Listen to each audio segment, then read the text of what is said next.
Hello YouTube. So time and time again I see people crying about their losses due to some XYZ guru or XYZ day trader. I have come up with a very simple plan. All you need to do is make these 3 changes. This is just a summary of my 10 years of experience that I'm sharing with you today in this short video. So basically you need to divide your portfolio into 3 parts, and that is all you need to do. I will start with the lowest percentage of the portfolio and move towards the higher percentage. The first one being avoid day trading as much as you can. If you really love to do day trading, you can put 20 to 25% of your portfolio for day trading, but don't go more than this. I will share a very interesting thing. This is one of the providers, and look what they are saying over here. 67% of retail investor account lose money when trading CFDs with this provider. They are telling you themselves that 67% of you will lose money. Let me show you another example. 67.65 of retail customer account lose money trading CFDs with this provider. So they are telling you themselves that you will lose money. Now why do you want to do something that is so difficult that your win ratio is hardly 33%? Hence,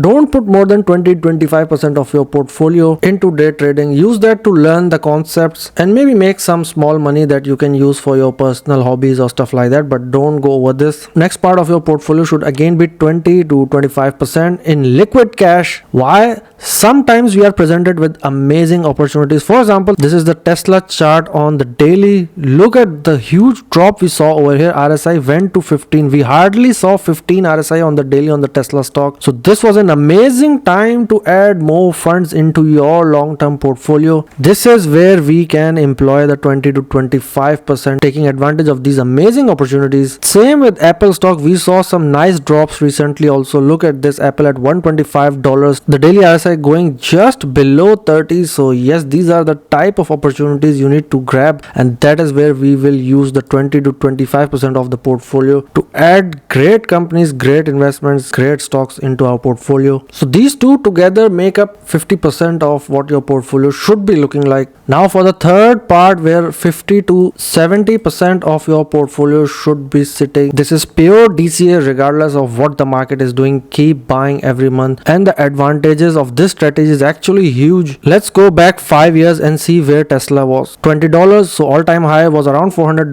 2100% gain. Okay, you might say this is tech and it's pumped a lot. Let's take another example. Let's look at Ford, $10 all-time high, $25, 150% return. Another example, Walmart, 85 all-time high, 160, so 87% return. And don't forget, you're collecting dividends throughout this journey. So there are 3 main benefits to you. First one being that you are making a nice average price throughout the years, which means you have nice capital appreciation. Second being you are taking advantage of the dividends that are being provided to you, plus you are getting the benefit of dividend growth strategy, which means that if you bought something for $10 5 years back, it was giving you a dividend of $1. After 5 years, your purchase price is still $10. However, there is quite the chance that the dividend might have jumped to $2. So straight away 20% of your return is coming purely from dividends by doing nothing at all. And the third advantage is tax, because you are not continuously selling, so you don't accrue any tax. So quickly summarizing everything, first one being don't put too much money into day trading. 20 to 25% is more than enough. Second one being keep liquid cash with you, again 20-25%, and try to take advantage of opportunities as they present themselves. And the third one is the majority of your portfolio where you'll do DCA, keep buying every month. If you don't know what stock to choose, you can just buy index, and with the power of compounding over the years, 5, 10, 20 years, you will have an amazing portfolio that is really very hard to believe.